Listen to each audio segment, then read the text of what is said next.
Olá, amigo do programa Bíblia Fácil. Espero que você esteja bem feliz, espero que você esteja aprendendo bastante da Palavra de Deus, esteja compreendendo tudo que a gente tem ensinado aqui. Que você possa interagir com a gente. É sempre muito bom você mandar seu e-mail, telefonar. É muito gostoso quando a gente tem essa interação. Se você tem alguma dúvida, entre em contato conosco. Tem alguma colaboração a fazer? Entre em contato. Tem alguma crítica? Entre em contato. Mas é muito bom quando a gente se descobre na existência da vida e a gente percebe que a gente pode crescer ainda mais nessa interação. Então lembre-se, o programa Bíblia Fácil não deve ser apenas um momento onde você simplesmente senta no sofá e assiste, mas você deve interagir, participar, venha fazer parte dessa grande sala de aula onde estamos estudando a Palavra de Deus. Hoje nós vamos falar sobre fé, arrependimento e confissão. E para introduzir o programa de hoje, eu trouxe para cá um delicioso chocolate. Eu acho que quando a gente fala assim em chocolate, a gente já começa a salivar, né? Porque realmente é muito bom. E esse chocolate que eu tenho aqui, ele é muito bom. E ele tem assim umas coisas assim, tem gente que gosta, tem gente que não gosta tanto, mas esse chocolate tem assim umas espécies de avelãs, uns cereais, assim umas coisas gostosas para mordiscar. E olha, ele realmente é muito bom.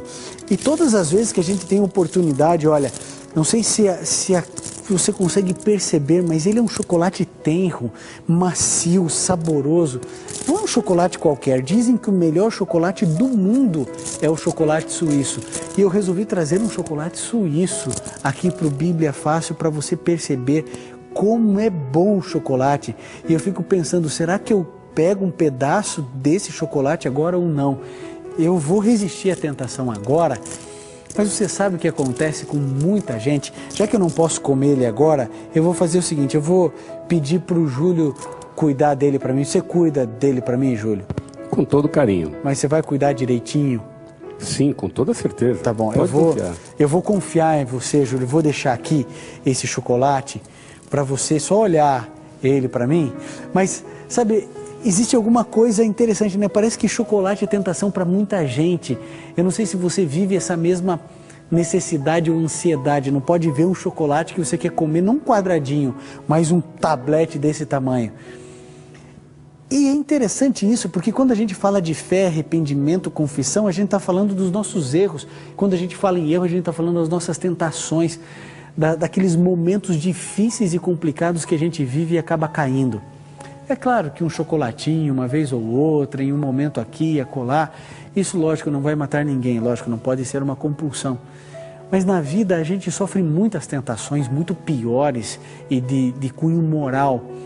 E a gente às vezes acaba caindo, outras vezes resiste, e isso gera arrependimento, às vezes confissão, e tudo isso é resultado da fé. E é sobre isso que a gente vai tratar um pouquinho, a gente vai ver o que a Bíblia fala a respeito de fé. Mas antes de a gente começar aqui falando sobre fé, o Júlio, que está guardando o chocolate, ele vai fazer uma oração para Deus nos abençoar na abertura e na leitura da Palavra de Deus. Querido e grandioso Deus, ao abrirmos a Tua Palavra para estudarmos as Tuas Escrituras, que tenhamos nossa fé fortalecida em Ti, que possamos reiterar nossa convicção quanto à necessidade de arrependimento de nossos erros antes cometidos. Mediante a confissão de nossos pecados, que o Seu Santo Espírito nos leve a uma plena conversão a Ti, Senhor, e assim alcancemos o Seu perdão e a salvação. É o que pedimos e agradecemos por amor de Seu Filho Jesus Cristo. Amém. Amém. Muito obrigado, Júlio, que Deus possa estar abençoando a sua vida e a sua vida de casa. Você que nos assiste aí em casa, ou na igreja, auditório, pequeno grupo, não importa, mas que Deus cuide de você muito. Vamos estudar um pouquinho então a respeito de fé, vamos ver o que a Bíblia fala sobre isso. Muito bem, Carlos, leia pra gente Hebreus 11, 1 e verso 6. A pergunta é, o que é fé? Carlos, leia pra gente. Ora, a fé é a certeza de coisas que se esperam, a convicção de fatos que se não veem. De fato, sem fé é impossível agradar a Deus, porquanto é necessário que aquele que se aproxima de Deus creia que Ele existe e que se torna galardoador dos que o buscam. Ok? Então veja só o que a Bíblia diz, que sem fé é impossível agradar a Deus. E fé é a convicção de coisas que se esperam e a convicção de fatos que não se veem. Ou seja, a fé, e agora preste atenção no que eu vou dizer aqui a vocês. Fé, ela precisa, para existir, ela precisa caminhar na plataforma da dúvida. Lógico. Por exemplo, eu não preciso ter fé para saber que a Cíntia está aqui conosco. Porque eu sei, eu estou vendo a Cíntia aqui, eu conheço a Cíntia, eu sei, ela está aqui, não preciso de fé. Agora, um indivíduo precisa acreditar na minha palavra, que não está aqui. Daqui a 3 dias eu falo assim, olha, a Cíntia participou do Bíblia Fácil. Ele precisa de fé, ele vai ter que acreditar no que eu estou dizendo, porque ele não estava aqui. A fé só pode se desenvolver onde há dúvida, onde há possibilidade de se duvidar. Então, fé é você acreditar em algo que você não consegue ver. Por exemplo, nesse ambiente que nós estamos aqui estudando, nesse cenário aqui do Bíblia Fácil, existem centenas de sons que nós não ouvimos. De rádios, de TVs, de tantas frequências, sons que alguns animais têm capacidade de ouvir e nós não. Mas não é pelo fato de eu não percebê-los pelos meus sentidos, é que eles não estão aqui, eles estão aqui. É a mesma coisa a Deus. Eu não posso ver, eu não posso tocar, eu não posso cheirar, eu não posso ouvir o timbre da voz de Deus, mas eu sei que Ele existe. Não é porque eu não consigo captar algo com os meus sentidos que aquilo não existe. Existem coisas que nós não conseguimos captar e ainda assim essas coisas existem. Então a fé é a certeza de algo que você não pode provar, mas você acredita que existe. E a Bíblia diz algo muito importante, que sem fé é impossível agradar a Deus. Diga, Carlos. Pastor, tem um detalhe de que a fé sem as obras, ela não é nada. Ou a gente, eu simplesmente posso ter fé em Deus, mas eu não a minha fé posso contrariá-la com meus atos. Como é que o senhor pode explicar essa afirmação que a Bíblia nos traz? Boa pergunta, Carlos. Olha só, o que você diz está no livro de Tiago, né? A fé sem obras é nula, é morta, é claro. Porque o que adianta eu falar para minha esposa, ou um marido falar para a esposa, olha, eu te amo, meu amor, eu te amo, meu amor, eu te amo, meu amor, e bater nela? Resolve? Ele ama? Não ama. Ele pode dizer, ele pode jurar que ama, ele pode falar, eu te amo, mas os nossos atos, as nossas ações têm que ser contingentes com aquilo que a gente diz. Então, um indivíduo que diz que tem fé, mas a obra dele é contrária àquilo, que fé é essa? É uma fé, uma pseudo-fé, uma fé de mentira. Então, a fé, ela mostra, a gente mostra a nossa fé pelas nossas obras, por aquilo que a gente age no dia a dia. Agora, a fé é que agrada a Deus. Agora, uma fé genuína promove as nossas boas obras. Então, Tiago diz assim, ele faz até um trocadilho, ele diz assim, mostre-me a tua fé sem as obras, e eu pelas minhas obras te mostrarei a minha fé. Então, as obras de Tiago mostravam a verdadeira fé que ele tinha, enquanto outros tinham uma fé que eles diziam do tamanho do planeta Terra, mas não moviam uma palha por ninguém nem para ninguém. Então, sem a fé é impossível agradar a Deus, e a fé é a convicção de fatos que não se veem. Muito bem, agora, qual é o objetivo da fé? Olha lá, a Bíblia também responde. Por isso, querido amigo, lembre-se, aqui a gente usa apenas a Bíblia, para que seja de maneira assim muito tranquila e transparente. Eu gosto sempre de salientar que o programa Bíblia Fácil é para todas as religiões. Aqui não há nenhuma predileção por qualquer doutrina de qualquer igreja. Aqui nós abrimos apenas a Bíblia e deixamos que ela fale ao nosso coração. Então, olha só, qual é o objetivo da fé? Cíntia, leia para a gente 1 João 5, verso 4. Porque todo que é nascido de Deus vence o mundo, e esta é a vitória que vence o mundo, a nossa fé. Olha só, um mundo completamente desestruturado. Está aí os encontros dos grandes estadistas do mundo inteiro em Copenhague, lutando para poder minimizar o sofrimento de um mundo que agoniza. E aí então vem a palavra de Deus e diz que a fé é aquilo que vence o mundo. Então, no mundo de maldade, no mundo de tristeza, no mundo da não graça, no mundo onde todas as pessoas estão desesperadas, tentando ganhar cada vez mais para consumir cada vez mais, nesse mundo aparece esse elemento. 2 letras na língua portuguesa, mas que são capazes de vencer o mundo, a nossa fé. Então o objetivo da fé é vencer a maldade, o mundo no qual vivemos, que é tão triste, que sofre tanto. Mas quando eu exerço a minha fé, as bênçãos de Deus recaem sobre a minha vida e sobre a vida das pessoas que estão ao meu redor. Próxima pergunta. O que Jesus veio fazer nessa terra? Lucas capítulo 5, verso 32. Márcio, lê pra gente Lucas 5:32.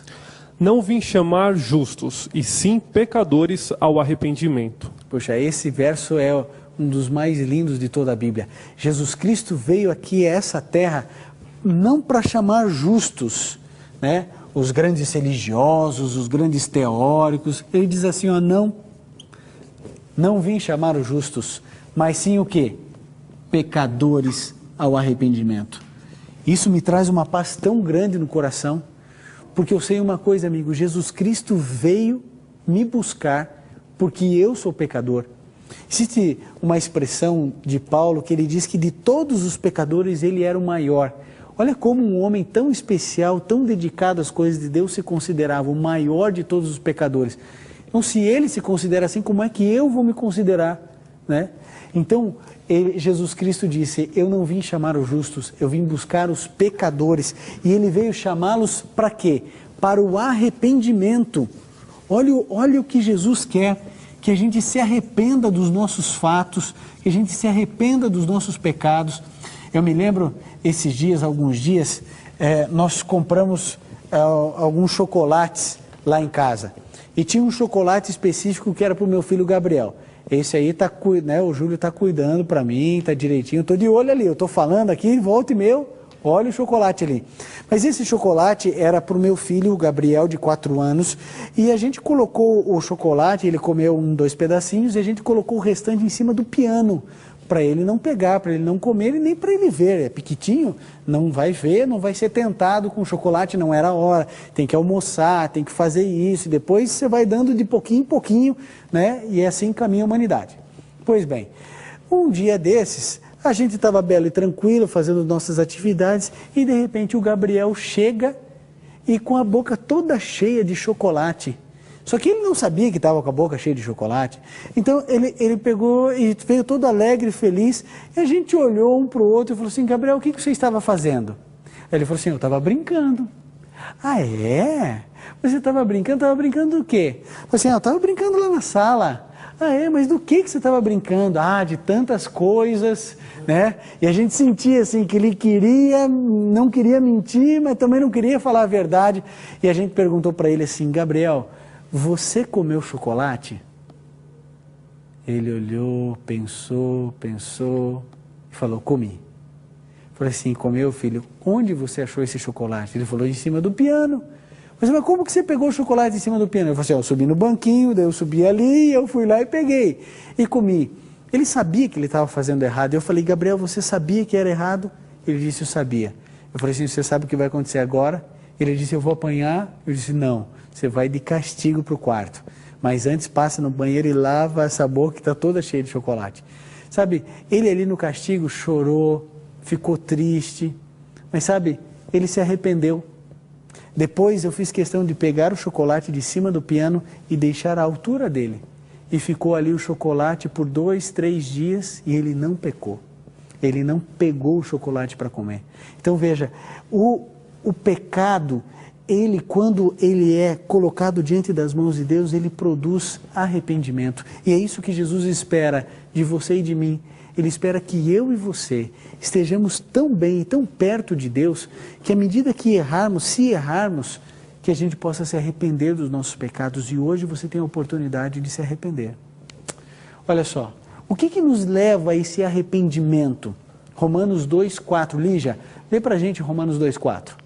Ou desprezas a riqueza da sua bondade e tolerância e longanimidade, ignorando que a bondade de Deus é que te conduz ao arrependimento?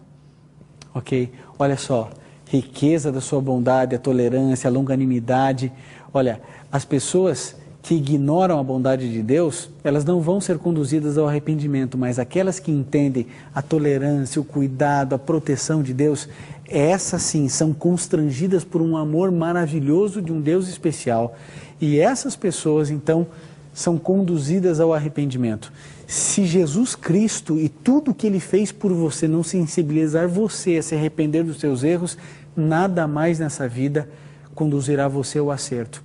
Jesus Cristo entregou tudo o que ele tinha, que era a sua própria vida, a vida santa de Deus. Ele entregou. Deus morreu no meu lugar, no seu lugar. Isso precisa gerar arrependimento. E é assim, essa foto ilustra o nosso arrependimento em um momento talvez de confissão, de tristeza, de dor. Mas esse arrependimento, essa dor, nos promove para momentos de alegria, para momentos de paz e de esperança. Bom, nós temos aqui uma outra pergunta. Sabrina, leia para a gente Salmo 38:18. O que faz um pecador arrependido? Confesso a minha iniquidade, suporto tristeza por causa do meu pecado. Ok, então olha só a primeira palavra do verso. O indivíduo confessa. Ele confessa o que ele fez a Deus e ele suporta a tristeza, porque o pecado, amigo, ele promove a tristeza. Pode ter certeza disso. Todas as vezes que a gente erra, todas as vezes que a gente peca, nós ficamos tristes depois. Alguém aqui em algum momento já fez alguma coisa que era errada e aí depois ficou feliz porque fez aquilo errado? Querido, uma coisa é verdade, o pecado não compensa. Para pensar, você já fez alguma coisa errada? Você que está em casa, já fez alguma coisa errada que compensou, que valeu a pena você ter feito? Uma mentira que compensou, que valeu a pena? Não compensa. O pecado, ele produz tristeza, mas quando a gente confessa, meu amigo, é como se tirasse um peso das nossas costas. A gente precisa confessar o nosso pecado e, é claro, a gente vai sentir tristeza. O pecado produz muita tristeza na nossa vida, na vida de outras pessoas, mas quando a gente confessa, se arrepende, Deus apaga da nossa vida toda a consequência. Deus cuida, Deus protege, Deus ampara. As consequências, isso é importante a gente lembrar. As consequências do pecado, muitas vezes a gente tem que colher. Mas a misericórdia de Deus é tão grande que a Bíblia diz, bem-aventurado aquele a quem o Senhor encobre as transgressões. Tem ideia do tamanho da graça que é isso? Deus, em alguns momentos, escolhe para alguns dos seus filhos não colherem as consequências dos seus atos como um ato de misericórdia. Um Deus que vai além. Se eu pequei, eu devo assumir as consequências dos meus pecados, e a consequência do meu pecado é a morte, e Deus diz assim, você não vai assumir essa consequência, eu assumo no teu lugar, eu pago no seu lugar. Isso é teologia da salvação, é isso que a Bíblia ensina para você e para mim, um Deus extraordinário que olha para você e diz assim, não importa o que você tenha feito, se foi um aborto, se foi um assassinato, se foi um genocídio, eu perdoo você. Ninguém pecou tanto. Ninguém foi tão longe que não consiga ser alcançado pelo perdão de Deus. Sabe, eu não sei quem é você. Eu não sei o que você tem feito. Nem quanto de tristeza tem causado a algumas pessoas. Mas hoje eu digo para você, o Senhor Jesus só está esperando você confessar, se arrepender pela fé. E você vai receber o perdão que você tanto espera, que você tanto almeja. Nós temos agora mais um verso bíblico que diz assim, o que Deus faz quando confessamos os nossos pecados, há um texto na Bíblia que diz o que Deus faz. 1 João, capítulo 1, verso 9. Marcos, lê para a gente esse verso da primeira epístola de João. O que Deus faz quando confessamos nossos pecados? Se confessarmos os nossos pecados, Ele é fiel e justo para nos perdoar os pecados e purificar de toda a injustiça. Ok, se confessarmos, veja, é uma perícope aqui de condição, né? Condicional. Se confessarmos nossos pecados, Deus é o quê? Fiel e justo para nos perdoar. E aqui eu vou fazer um ponto de exclamação. Perdoar os nossos pecados e nos purificar de toda injustiça. Esse é o Deus maravilhoso que eu e você entendemos e encontramos. Quando confessamos, Ele é fiel e justo para quê? Para perdoar os nossos pecados. Priscila. Eu acho que essa lição, pastor, é o exemplo do Deus de amor que nós servimos. Acho que muitas pessoas aí fora têm medo de Deus. Acha que Deus é para castigar, você fez alguma coisa errada, você tem que pagar o seu erro. E aqui mostra que é o contrário. Deus é um pai de amor. Eu imagino Deus como um pai que cuida do filho, que independente do filho ter errado, ele vai lá e passa a mão na cabeça. Algumas coisas têm que ter a sua consequência, mas Deus é amor. Acima de tudo, Deus é amor. A essência dele é o amor, né? Eu acho que essa lição mostra bem isso, né? E perfeita essa colocação, e só pegando a tua fala no gancho daquela ilustração que eu dei do Gabriel, veja, como pai, a gente não tem prazer em colocar o filho de castigo no quarto. Que vantagem eu tenho nisso? Né? Pelo contrário, é só desgaste, por lá, é choro, tem que conversar, educar, mas você faz isso para o bem dele. Todas as vezes que Deus permite que a gente, em algum momento, sofra, quando Deus permite isso, não que Ele promova, é para o nosso bem, é para o nosso crescimento, é para que a gente possa crescer como ser humano, vivendo cada vez melhor e mais perto dEle. Então Deus quer o nosso melhor. E às vezes, lógico, meu filho nem tudo que eu acho que é melhor para ele, ele acha. Né? Para ele queria comer chocolate a vida inteira dele, mas imagine o prejuízo que ele teria na sua saúde. Eu não posso permitir isso, por mais que seja gostoso, por mais que ele queira. E às vezes a gente pede algumas coisas para Deus, Priscila, e Deus diz não, porque nos ama, para nos cuidar, para nos proteger. Então é verdade, muita gente tem essa ideia, um Deus tirano, castigador, que está ali observando os nossos erros para castigar, mas não, é um Deus que está pronto para perdoar, para estender a mão. Bom, deixa eu apagar aqui o meu lindo ponto de interrogação para a gente ir para o último texto de hoje no nosso estudo aqui no Bíblia Fácil. Eu espero que você que está em casa ou no auditório, na igreja, no pequeno grupo, você possa estar aprendendo, crescendo junto no conhecimento da Palavra de Deus. Olha, esse último verso aqui é o André que vai ler no livro de Isaías, no capítulo 55, verso 7, e responde essa pergunta: o que Deus espera de nós hoje? Deixe o perverso o seu caminho, o iníquo os seus pensamentos. Converta-se ao Senhor, que se compadecerá dele, e volte-se para o nosso Deus, porque é rico em perdoar. Olha, então o que nós lemos aqui junto com o André? Que Deus, Ele se compadecerá, Ele espera que a gente se volte ao nosso Deus, Ele é rico em perdoar. Então Deus tem expectativas em relação a você, em relação a mim. Ele espera verdadeiramente que eu e você nos arrependamos dos nossos erros, dos nossos pecados, das maldades que a gente carrega no peito há tanto tempo. Sabe, querido, existem alguns pecados que a gente guarda a 7 chaves, que ninguém sabe. Às vezes só você e Deus sabe. Arrependa-se do que você fez. Confesse o seu pecado a Deus. Sabe, você e Ele. E viva uma nova vida. Vive em paz ao lado de Deus. Se nós confessarmos os nossos pecados, Ele é fiel e justo para nos perdoar. Todos nós temos expectativas em relação a Deus, mas Deus também tem expectativas em relação a nós. Sabe, nós pecamos, nós erramos e falhamos e nos separamos de Deus. Ele vem e nos resgata através de Cristo Jesus, morrendo na cruz do Calvário. E agora Deus está expectante, dizendo: filho, eu entreguei tudo para salvar você. Está aqui a corda, pega a corda. É como se o indivíduo estivesse num buraco, a corda está ali e o indivíduo se nega em pegá-la. Ficará no buraco, sofrendo, sozinho, com fome e frio. Você não precisa viver essa situação. Basta se arrepender do que você fez, dos teus pecados e viver em novidade de vida. Você quer dizer isso para Jesus hoje? Quer se arrepender dos erros cometidos no passado? Então feche seus olhos, curve sua fronte e vamos juntos orar. Querido Pai, muitas pessoas hoje precisam confessar os seus pecados diante do Senhor. Precisam a Deus se entristecer pelos erros, mas precisam a Deus ter a certeza de que não serão lançados fora, que receberão o Teu abraço, o Teu perdão, o Teu carinho. Ajude-os, Senhor, proteja-os, para que eles se sintam amados e perdoados. Que essa seja a realidade da vida de todos nós, em nome de Jesus. Amém.